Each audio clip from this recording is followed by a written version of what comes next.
Les seuls qui font leur boulot sont les médias alternatifs et indépendants, comme Kéros, qui a porté plainte contre Google et YouTube, car censuré, et rien dans les médias RTVF et RTL. Et pourtant, lorsque cela concerne les GAFA, toutes les chaînes TV normalement sont au taquet. Mais là, silence.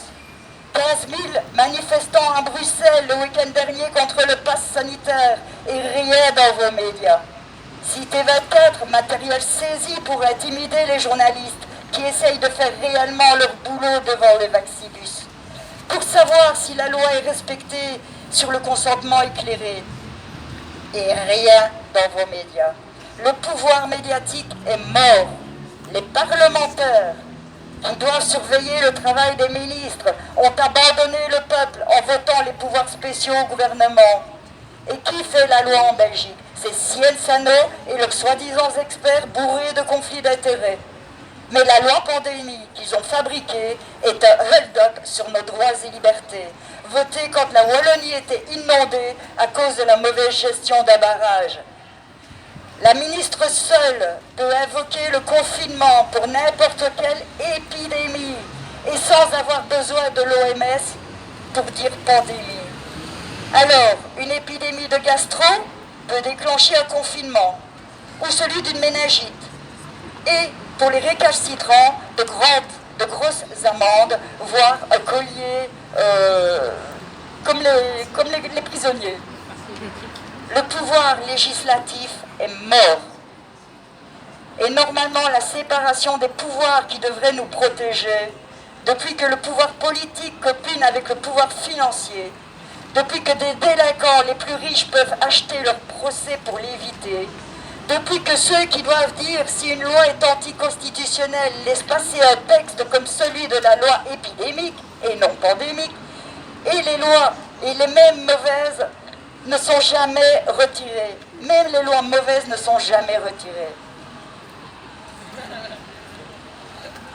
Comme lorsqu'on a jugé Roberto Dorazio, syndicaliste qui voulait défendre la sidérurgie.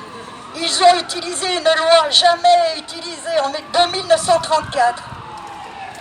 Donc, notre démocratie est morte. Le silence des associations comme les droits humains ou Amnesty International, qui crient au scandale pour un prisonnier et ne dit rien quand c'est toute la société qui est emprisonnée et discriminée. L'obligation vaccinale sous peine de représailles, alors qu'on ne sait rien des effets positifs de cette injection, mais on sait qu'il a fait 25 000 morts en Europe. Sur la discrimination du pass sanitaire, qui donne des droits aux vaccinés, alors qu'ils peuvent avoir la maladie et la donner, comme les non-vaccinés, est illégale et illogique. La discrimination sur les tests, car les pauvres ne pourront pas se payer un test de 50 € avant d'aller au restaurant, ou pour aller faire du sport, ou pour aller rentrer à l'école, parce que maintenant à l'université de Liège, il faut un pass sanitaire pour pouvoir y aller. Ça vient d'être, moi c'est ce que j'ai entendu aujourd'hui. Il faut que vous sachiez aussi qu'il y a beaucoup de conflits d'intérêts financiers qui sont là-dedans. Il faut que vous sachiez qu'un hospitalisé Covid aux États-Unis, l'hôpital touche 100 $ pour cette hospitalisation. Si la personne a besoin d'un respirateur, 300 $ en plus qui touche l'hôpital. Et si la personne meurt du Covid, c'est 4 000. Donc le Covid, le mort Covid, rapporte énormément.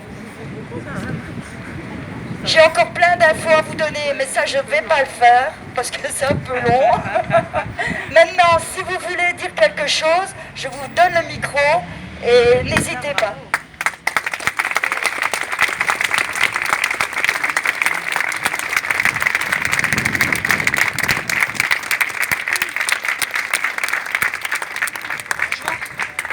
Voilà, moi je n'ai pas la télé depuis 98 et il y a 7-8 ans, j'ai eu l'occasion de regarder un journal de la RTBF. Je me suis dit, RTB ça va aller. Eh bien, j'ai halluciné. Je suis tombé, messieurs, dames de la RTB, sur 20 minutes de faits divers. 20 minutes. Sur 3 minutes de faits internationaux, 3 minutes de faits nationaux, la météo, le sport, c'était emballé, c'était pesé. J'ai été scandalisée. Vous ne faites plus votre travail, vous ne faites rien du tout, que de la pub. J'ai dit que le niveau était pire que celui d'RTL des années auparavant. C'est scandaleux. C'est scandaleux. Je me demande ce que vous faites. Vous ne faites rien à part vous mettre plein les poches.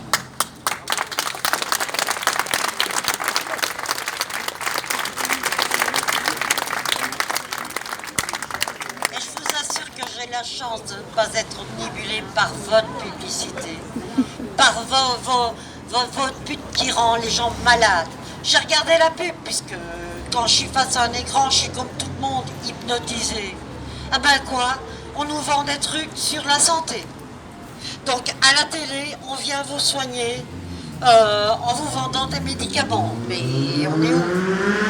Et donc on vous soigne. On vous fait de la pub pour prendre des médicaments. Mais attendez, moi quand je suis malade, je vais chez le médecin. Je ne vais pas demander à un écran de me soigner. Ah ben c'est tout nouveau, c'est tout beau. On va être soigné par des écrans.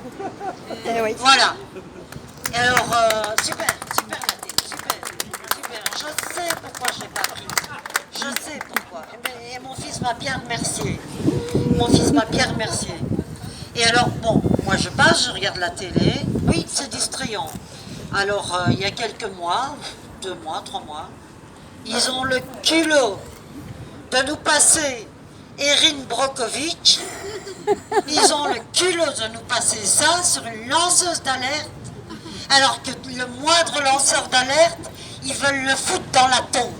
Oui. Bravo. Et après, ça fait de la pub.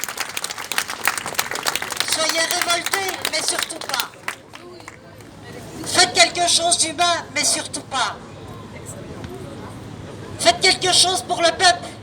Mais non, on va mal vous regarder. Mais c'est vous, messieurs, dames, qu'on regarde mal. Avec vos bâtiments remplis d'aluminium qui en hiver pourrissent comme vos idées. Vous êtes à vomir. Vous êtes réellement à vomir.